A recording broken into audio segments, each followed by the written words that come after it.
Hey, welcome everyone to the meeting of the Middle School Building Committee. It's Monday, September 9th. This meeting is located in room 219 of the Savage Center. This is also a hybrid meeting. So, with that, first item in the agenda is public comments. Is there anybody from the public here who wishes to make a comment? Is there anybody online who wishes to make any comments? Seeing none, I will close the public comment period. Next item on the agenda, the minutes of the August 19th meeting. Mr. Chair, I'll motion to approve the minutes from August 19th. Second. Motion made and seconded. Any further discussion? Seeing none, again, we have everybody here. No virtual members, so we can do a voice vote. All in favor? Aye. Opposed? Unanimous. Thank you. Next item on the agenda, the invoices of August 2024. Thank you, Mr. Chairman. Presented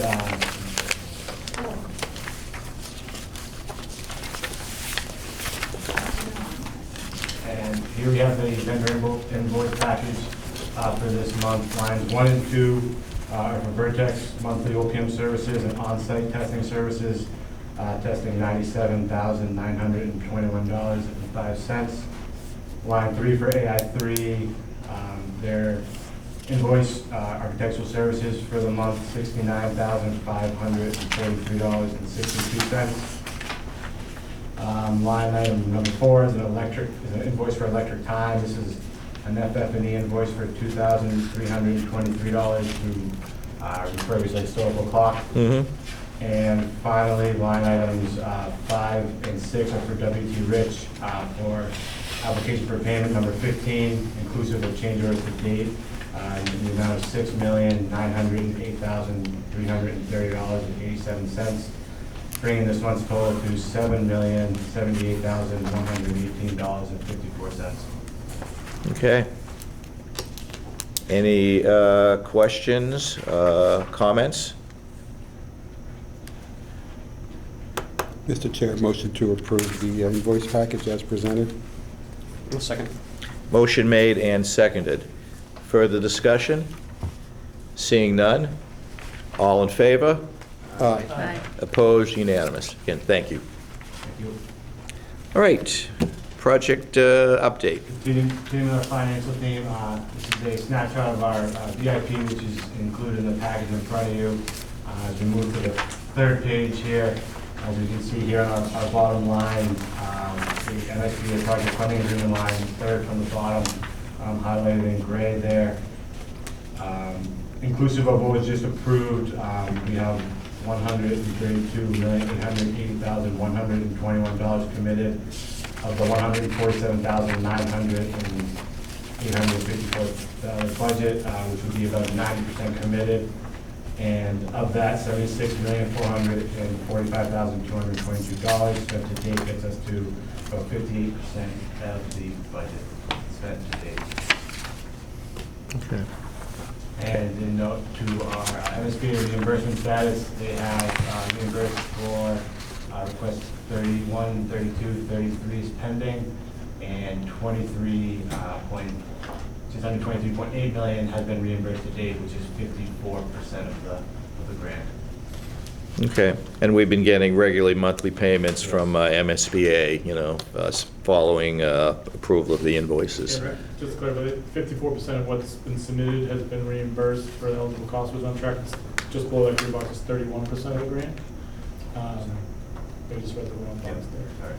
just keeping in mind that they'll continue to get reimbursed on a monthly until we get 95%. Great, yep, yep. Okay. Any- To our progress update on site, this is an aerial photo of the south elevation taken actually last Friday, where you can see brick install underway in full force on this elevation, working from both ends, meeting in the middle, where install is happening right now outside of the cafeteria and the main entrance. Yeah, if you go back to that one for just a second, it also shows that the south parking lot, has been completed. Yes, south parking lot was completed and returned to the school and the town for use ahead of the first day of school last week. Mhm. At the north elevation, the brick has been, I think, substantially complete, maybe 98% complete on this elevation. Windows, right behind that, maybe 95%. There's one section there you can see in the middle of the screen, right behind one of the athletic field lights where there's some yellow remaining. Those are the only windows remaining to be installed in this elevation that have been held out for loading materials and debris in and out of the building. And you can see the finished facade panels have started on the left-hand side of the screen at Area C. Some more detailed photos here. On the left, we can see a curtain wall frame being rigged into place, and on the right is the photo of that frame installed in the gymnasium in the opening. There'll be a door at the bottom there with glass up above. Next, we can see the framing components being installed for the finished facade panels. The photo on the left is of the north elevation. The photo on the right is the completed process there where the facade panels have been installed at the west elevation of Area C. Some interior photos up on the third floor where you see the 7th and 8th grade student commons on the left-hand side there. Framing is completed. The mechanicals have been installed in the ceiling. And we can see drywall has been installed at some of the sockets in that room. On the right-hand side, we see wall tile and some window sills installed in the 4th floor corridor in Area C. Some handrails installed in the stairway. I think that's stair number 4 in Area C. And on the right, we see a fence has been installed on top of the retaining wall of the north parking lot between that lot and the tennis courts below. For activities completed on site this month, as Alan mentioned, a major activity of the last few months was the summer work in the parking lots. Site logistics have been revised. Configuration number 5, which brought the fences back to the configuration they were in last school year, returning the parking lots to the school. Electric field vector mapping testing was completed at the roof. This is a non-destructive test where they use electric currents to identify any punctures or voids in the roofing material. The elevator, some contractor mobilized to the site and began to install the material for elevator number 3 in Area C. Installation of the metal windows was complete, substantially complete at the north elevation in Area A. The masons have completed installing brick at the east elevation of Area C and on the west of Area A. As we saw, the fiber cement panels installation has begun at the north elevation and is complete at the east elevation of Area C. And below is just showing the flow of submittals, RFIs, and proposal requests over the last month. As far as activity that's currently ongoing on site, as you mentioned, the mason continues to install brick along the south. The fiber cement panels have begun at the north and wrapped up at the west. Curtain wall is complete at the north and continues at the south elevation of area B and C. Interior building, the ground floor, we've seen some wall tile installed in the locker rooms. In the corridors, this painting has begun in the classrooms in that area.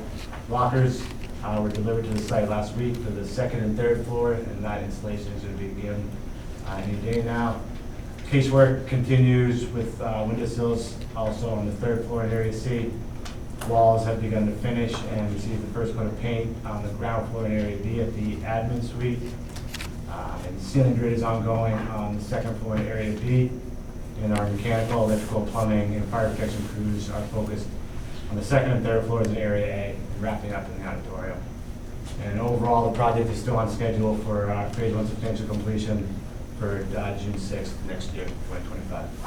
Could I, Bob? just, on the progress reports, could you go back, just look at the progress photos to the fence installation, to retaining wall?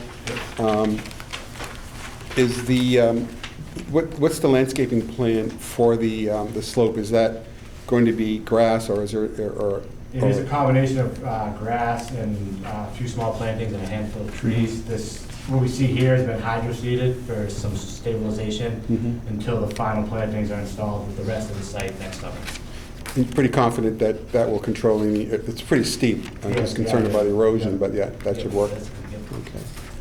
Okay.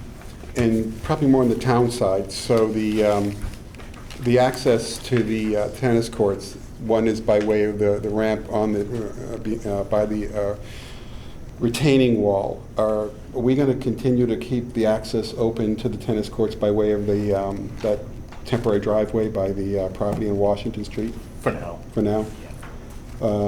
But going forward, once everything's done, that will no longer be an access point. People will not be able, they'll have to park at the lot in order to get to the tennis courts. There's no, in other words, there's no plan to use that parking lot for access to the tennis courts going forward on a permanent Are you basis. talking about the lot next to Haas? Yes, right, above I think we Haas. haven't, I think we probably should, but that's a bigger discussion about what the future of that lot is. I think the school project is gonna need it. And this isn't exactly, I know what you're asking, but we talked about parking very early on in the project, and then when the costs started going up, we said, well, there's no way we can look at parking, we have to deal with what we have. We may be able to come back and look at that. I think that's gonna be the primary lot that people access, both Haas, the recreational area, and it would be great, visitor parking for the middle school, since it's a little bit segregated. But it needs to be, it's a temporary lot right now, there's just a coat of dirt down there, so we would actually need to do the lot. You'd want the access to come from, not out onto Washington Street, but from the driveway into the middle school as well. Yeah, it's something we can talk about a little further down the road. But for the foreseeable future, nothing's changing with that lot in the Okay. next 6-9 months. And then the only other question I have is just on the north elevation picture, so, and I know this is probably something for consideration as well. So I had a conversation with Mr. Pelletier around possibility of looking for ways and means that some of the rooftop units can be shielded. They're Probably want to look at the south elevation. south elevation.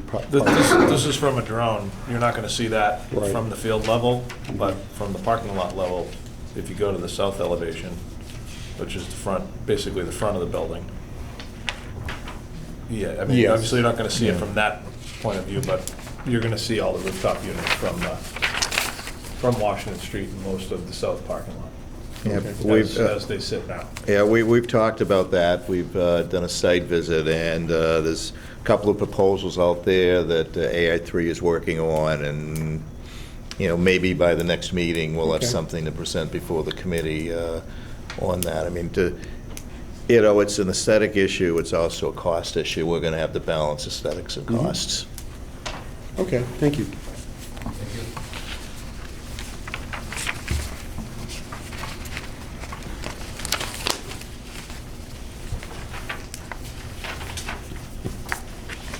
So moving on, we have a list of all the meetings that we had last month.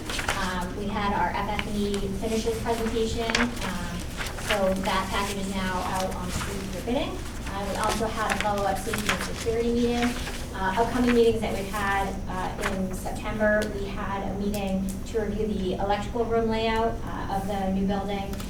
We also, like Alan noted, we met to review potentially adding roof screens. We took some pictures. And then we also have a couple meetings for, we're requesting a proposal from moving companies, and also the furniture bidders are going to come and do a walkthrough of the new building coming up this month. A quick update on FF&E technologies. So the FF&E package was put out on the street September 3rd, and bids are due back on October 1st. So that's currently on schedule, and we hope to have something maybe by the October meeting for you guys to review and approve. Technology update, Joe Kidd is putting out proposals requesting updated pricing for switches and servers. And again, we hope to have that back to you guys for the October meeting. transition and moving, so I just noted we are putting out a request for proposals for moving companies, because once school is over at the end of this year, we do have to move everything, obviously out of that building into the new building. We have to move the 5th grade up to the new building, so we are working on getting proposals for that and coordinating that with all the schools. So we have a couple purchase orders for approval today. We have a quote from Allcom to provide the DAS system for the new building. I don't know if you guys remember, but back in May, we approved a credit from Griffin Electric for the BDA system. So we coordinated with the fire department, and they are moving to a regional dispatch center. So we coordinated with them, and we are now providing a DAS system instead of the BDA system. So that's the first one. And then the second one is, so we have the historic clock that we approved the electric time quote for, but we also have the mechanism, and we want to put it in a display case so that it doesn't get damaged. It's going to be put in the student commons on the first floor. So this is a request for approval of that quote. So the total for the Allcom quote is $45,943. And then the one for the display case is $8,100 plus shipping. Okay.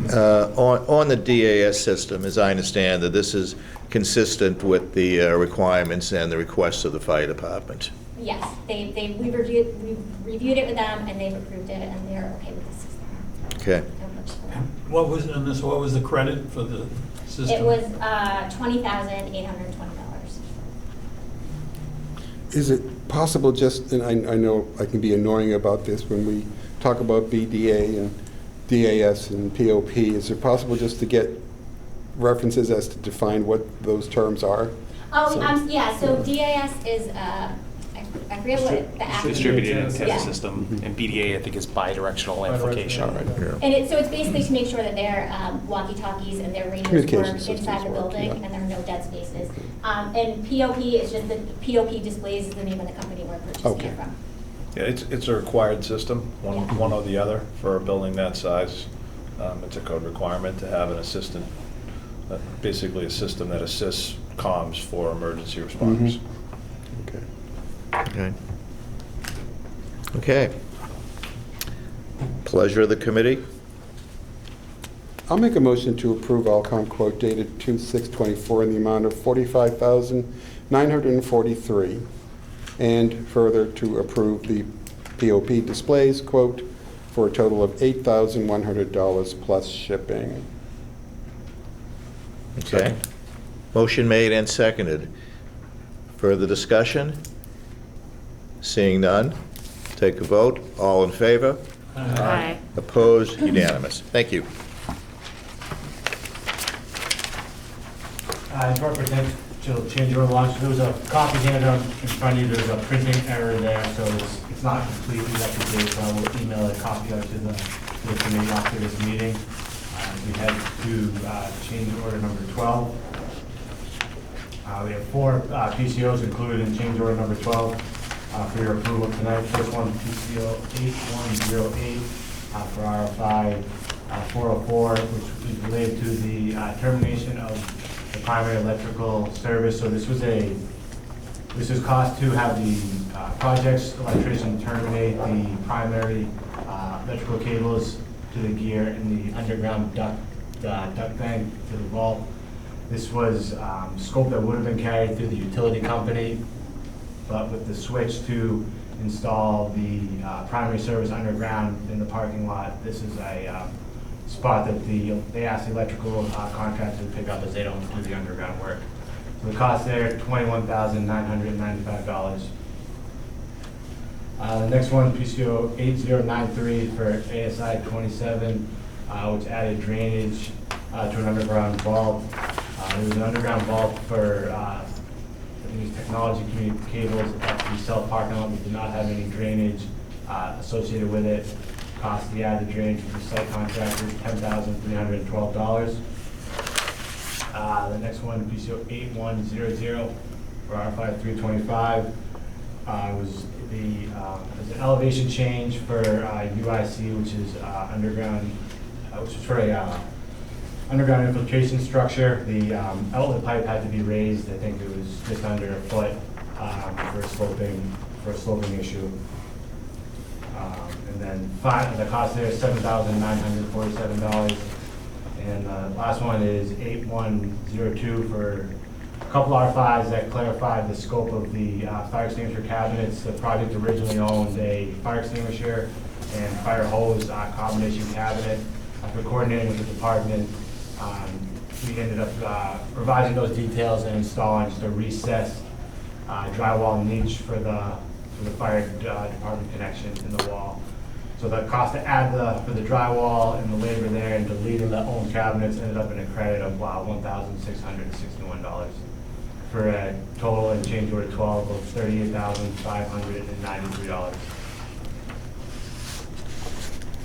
Okay, thank you. Questions? So the first one, the electric service primary, this is related to the change that we had to put the utilities underground in the south parking lot? Yes, correct. Okay. Yeah, it was a scope, probably the small scope gap as part of that change, should have been included with that one, but this is related to that change. Okay. And pleasure of the committee? I'll make a motion to approve W.T. Rich change order number 12 in the amount of $38,593. Second. Made and seconded. Further discussion? Seeing none, all in favor? Aye. Opposed? Unanimous. Thank you. Okay. And finally, this is a little tough to see on the screen here, but this is just a snapshot of our PCO log updated through change order 12. We followed just the middle column down, the brown highlight here. We're showing just under 1% of approved change orders against the total construction budget, which is 15% of the revised construction contingency, as we're about 57-58% built through construction. And if we factor in the estimated and pending change orders, we would see about another 14.3% of contingency spent. So that would get us up to 28-29% of the contingency expense on change orders. Okay. All right. Thank you. Thank you. In terms of other items not reasonably anticipated, I'd like to talk about next month's meeting. This is a meeting we want to have on-site, to do the walkthrough as we did a couple of months ago. We had talked initially about having the meeting on, I believe, the 14th, which is Columbus Day. A few people have indicated that they have a problem with that day. I was wondering if it's possible we could all meet and have the inspection on the 21st of October instead. You ever plan to do it on site and walk the building? Yes. Yep. What would you say? Maybe 4 o'clock would be a good time to start it, given the fact it's starting to get a little dark out? Yeah. Okay. So the people here have a problem with the 21st, beginning at 4 o'clock at same place that we were at the last time, the trailer. Sounds good. Okay. We should do October 21st, 10 o'clock. 4 o'clock, sorry about That that. changed quick. Yeah, hey, you know what, I figured people wouldn't notice, but they did. All right, anything else people would like to bring up? Are we just gonna go month by month now, or are you still gonna try, like I just look at November, the second Monday in November is Veterans Day. Well, do we want to do the third Monday in November? Want to do November 18th? And maybe in December, we go back to the second Monday? Seem reasonable to people? Okay.